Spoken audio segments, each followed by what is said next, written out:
Welcome, brothers and sisters. Let's jump right into today's explainer because we are tackling a really serious issue that honestly most of our homes are facing right now, often without us even realizing it. We're talking about the struggle of trying to raise uniquely designed children using a rigid, one-size-fits-all approach.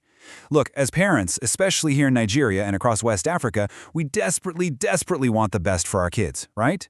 But here's the thing. If we don't understand their individual personality types, their specific developmental stages, and exactly how they learn, well, our absolute best intentions can actually lead them down the wrong path. So we're going to walk step by step through how you can discover your child's true, natural design. We're going to help you guide them toward a career that doesn't just make them successful, but genuinely happy and genuinely useful to society. So I want you to take a quick second and really reflect. Are you expecting your quiet, deeply observant child to just suddenly wake up as a loud social butterfly? You know, we all carry these unconscious career and behavioral biases. It happens. Ask yourself right now, honestly, am I pushing my child toward this specific path because it actually fits them? Or is it maybe a dream I never achieved? We really have to remember that these differences in our children, they are a divine design. They are not a flaw. A child who loves to just sit quietly in the corner and read is just as perfectly made as the child who literally runs everywhere and talks to absolutely everybody. These differences aren't bad at all. They are actually giant clues to their future. And this brilliantly illustrates the profound emotional damage we risk when we just ignore those clues. When we force a child into a career or a study stream that completely goes against their natural wiring, maybe just for community prestige or honestly out of fear, we are literally doing violence to their soul. Just imagine a wildly talented artist being forced to work as an engineer, sitting at a desk all day feeling completely stuck. Sure, they might eventually pass the exams, they might scrape by, but they will be emotionally sick and deeply unfulfilled.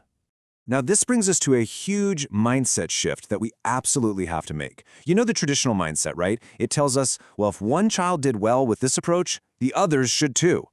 We have got to stop comparing siblings. We just have to. Let's stop saying, look at your elder brother. He was doing this at your age. That elder brother is a completely different person.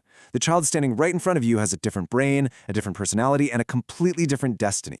To truly support that unique destiny, well, we need to actually understand how they grow. And I'm not just talking about growing in height or outgrowing their shoes.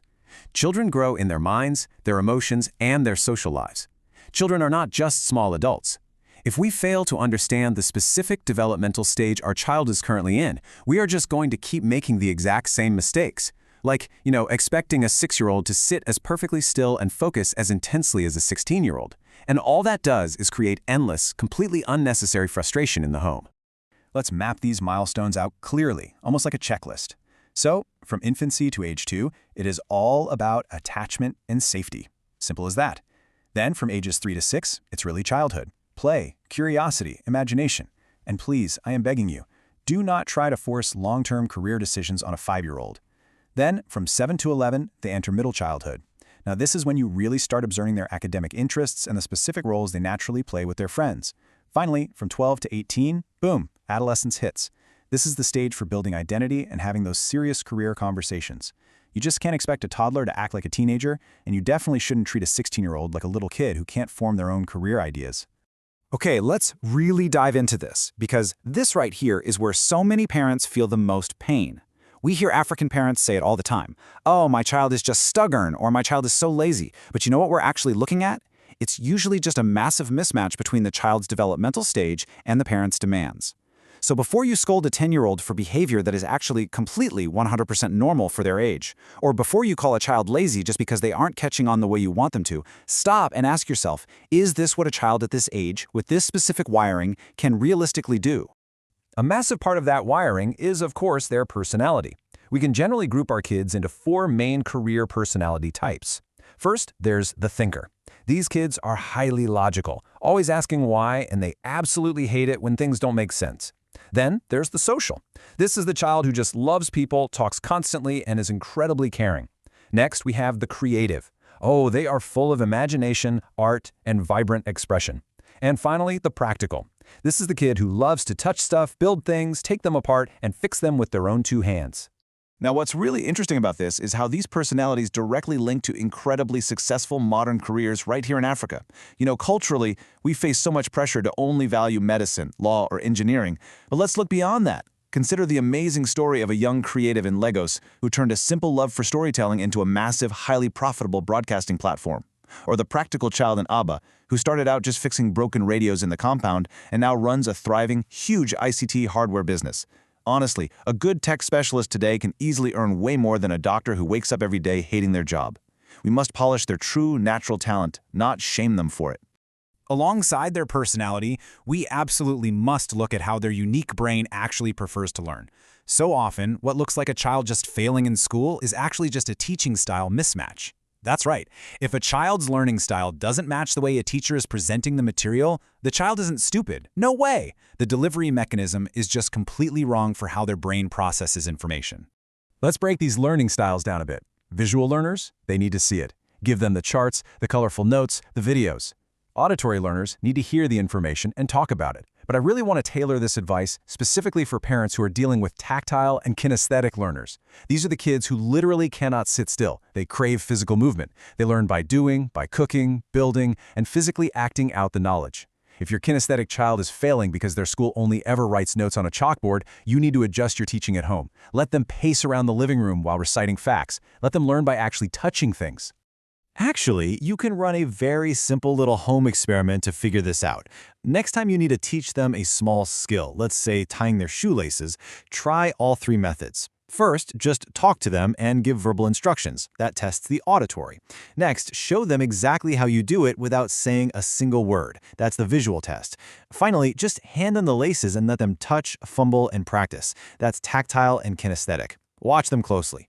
Notice which method makes their eyes light up and which one they catch on to the absolute fastest. That right there is your biggest clue.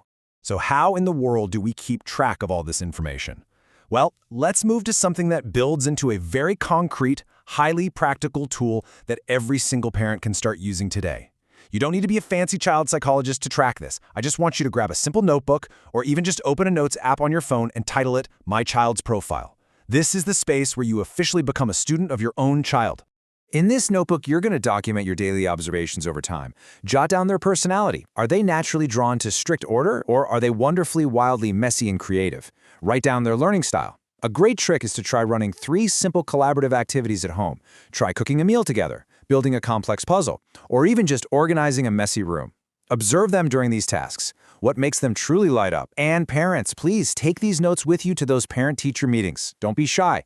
Ask the school, do you use any career or interest tests? My child learns best by actually doing things with their hands. How can we support that in the classroom?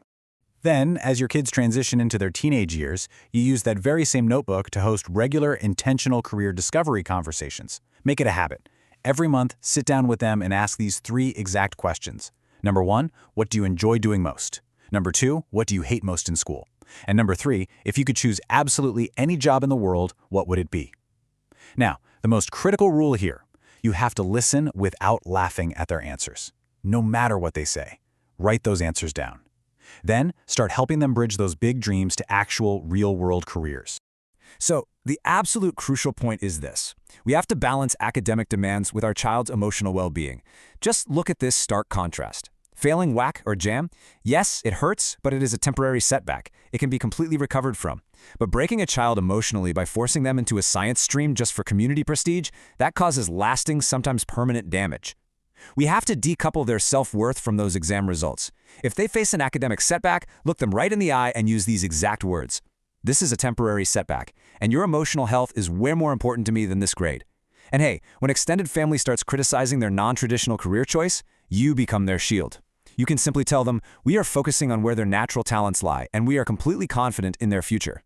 Build yourself a local support circle of other families who can share those amazing success stories of youth thriving in vocational and digital fields. I want to leave you with this final provocative thought. As you look at the beautiful, completely unique children that God has placed in your home, ask yourself, are you polishing their true talent? Or are you crushing it just to get a quick nod of approval from the community? Start today. Open up that notebook. Respect the developmental stage they are in right now. Discover their true personality. Because by doing this, you won't just be a better parent. You will become a literal healer of your family's future. Thank you so much for joining me on this explainer. Keep observing, keep guiding, and I will absolutely see you next time.